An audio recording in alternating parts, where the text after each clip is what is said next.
আসসালামু আলাইকুম। আজকে কথা বলবো যে মহিলাদের যে ডিম্বাণুর যে মান, সেই গুণগত মানকে কি করে উন্নত করা যায়। প্রথমতই আমরা বলবো যে আপনাদের লাইফস্টাইলের ক্ষেত্রে কিছু পরিবর্তন আনতে হবে। আপনাদের ব্যালেন্স ডায়েট খেতে হবে। সেই ডায়েটের মধ্যে পর্যাপ্ত পরিমাণে যেমন ভিটামিন থাকতে হবে, ঠিক একইভাবে আপনাদের প্রোটিন কন্টেনিং ডায়েট বেশি বেশি খেতে হবে। এছাড়া আমাদের অনেক মেয়েদেরই দেখা যায় খাদ্য তালিকার মধ্যে ভিটামিন ডি কন্টেনিং খাবার খুব কম থাকে, বা আমরা দেখা যাচ্ছে যে রোদে খুব কম যাই, কিন্তু আমাদেরকে দিনের কিছুটা সময় রোদে বসতে হবে এবং ভিটামিন ডি কন্টেনিং যে খাবারগুলো আছে আমাদের অবশ্যই টক দই বা আমরা সামুদ্রিক মাছ, ডিম এগুলোকে রেগুলার আমাদের ডায়েটের মধ্যে আনতে হবে।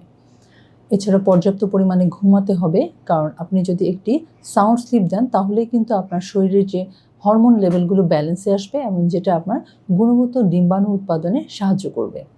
আরেকটা ব্যাপার সেটা আমরা বলি, সেটা হচ্ছে যে আপনাকে স্ট্রেস ফ্রি লাইফ লিড করতে হবে। দিনে মিনিমাম 40 থেকে 50 মিনিট আপনি চেষ্টা করবেন হাঁটার জন্য।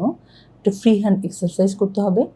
আর কারো যদি ফাস্ট ফুড খাওয়ার অভ্যাস থাকে বা কোল্ড ড্রিঙ্কস খাওয়ার অভ্যাস থাকে, তাহলে সেগুলো থেকে নিজেদেরকে বিরত করতে হবে। আর পরিশেষে কারো যদি দেখা যায় যে কারো আনকন্ট্রোল ডায়াবেটিস থাকে বা থাইরয়েডের সমস্যা বা কোনো ধরনের মেডিকেল সমস্যা বা ইমিউনোলজিক্যাল নানান ধরনের রোগ থাকে, যদি এই ধরনের কোনো রোগ থাকে তাহলে অবশ্যই কি তার ওষুধপত্র সেবনের মধ্যে দিয়ে সেটাকে নিয়ন্ত্রণে আনতে হবে। আর এগুলো যদি আমরা করতে পারি তাহলেই কিন্তু আমরা নিজেরাই আমাদের ডিম্বাণুর গুণগত মান অনেকাংশেই বাড়াতে পারি।